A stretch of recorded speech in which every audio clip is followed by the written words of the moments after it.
Hello, in this video I want to show you how to perform factory reset on Insta360 Ace Pro.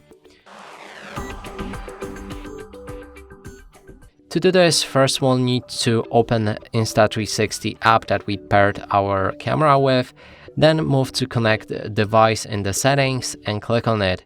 Right here you can select your camera and then press on disconnect. Now it should be removed from the app. Just wait till that process is finished. And then now we can move on to the camera.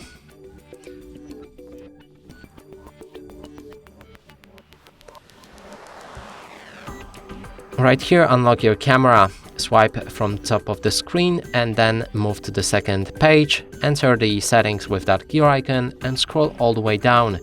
Here you should find Reset Camera. You can click on it and then confirm it, and the camera should return to factory settings.